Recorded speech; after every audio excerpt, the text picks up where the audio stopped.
Hello everybody. Today I come with my second book and I will make a review of it. It is called The Buried Giant by Kazuo Ishiguro. Kazuo Ishiguro has won the Nobel Prize of Literature. And this book actually is a very simple story.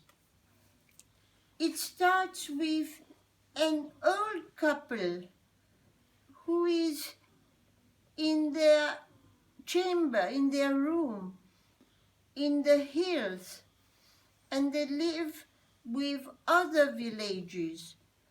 And every night they sit in the darkness without a candle because the other villagers steal their candle. And also the old lady says she can't remember the past. She has no memory, and many villagers have also no memories. And they think this is due to a she-dragon which breathes, and when she breathes, she causes the mist that hangs above them and that makes them forget. So one day, the old couple decides to leave their village and to go to the village where their son lives. And they want to meet their son again. And this story is a simple story. Actually, it's just about a journey. The journey that the old couple will make between one village and another village by walking through the woods, mountains, forests, and hills. And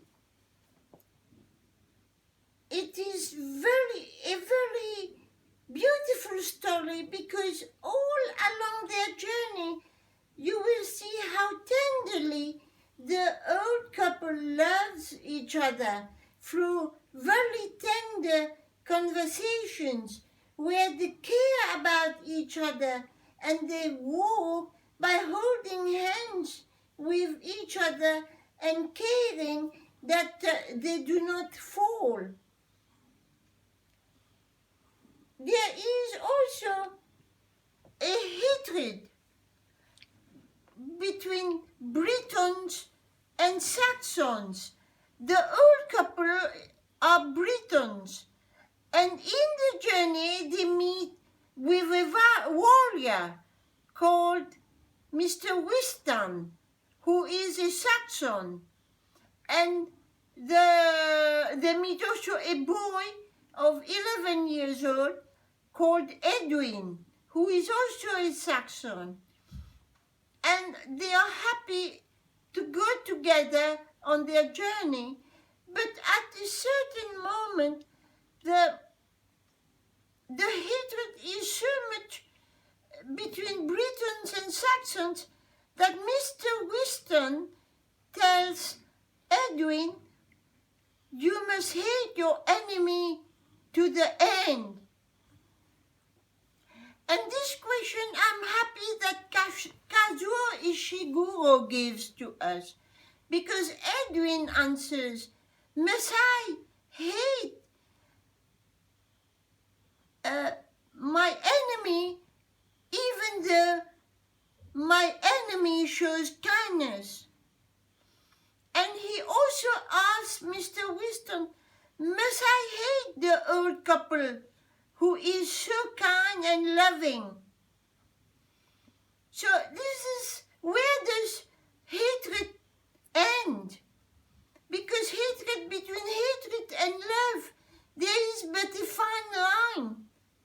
So must we always hate to the end? Must we not become kind to our enemy? So this is a very nice question. And then the four of them walked on their journey, and at a certain moment they went to see the monks, because the old lady has got a pain in her back, and they heard that there is a monk who can cure her.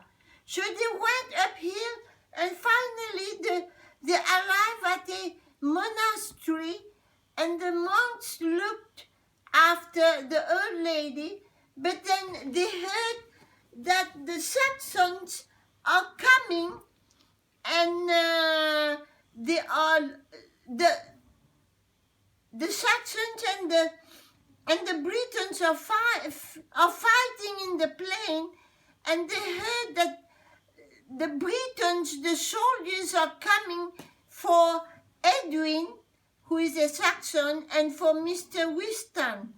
And so the monks made them escape through a dark tunnel. And in the tunnel, as they walked, there were skulls. The tunnel was full of skulls. And there were skulls of women and babies.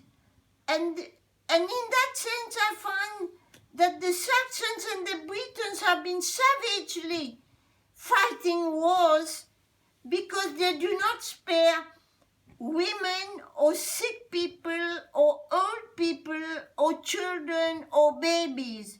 They kill them all. So I find at that point, I skip a bit because I found the wars a bit too savagely. But then at the end, the old couple has arrived at a certain plain, and they saw an island in the far reach, and then there is a boatman who offered to take them by boat for a ride, but then he said, I will take only one of you first, and then I will come back and fetch the old man to meet his wife again. But the man refused and said, I want to stay with my wife forever, because he loves her so much, he cannot separate from her. But then the old lady told him, do as told, so wait for me on the land. And then they got separated. And that's all.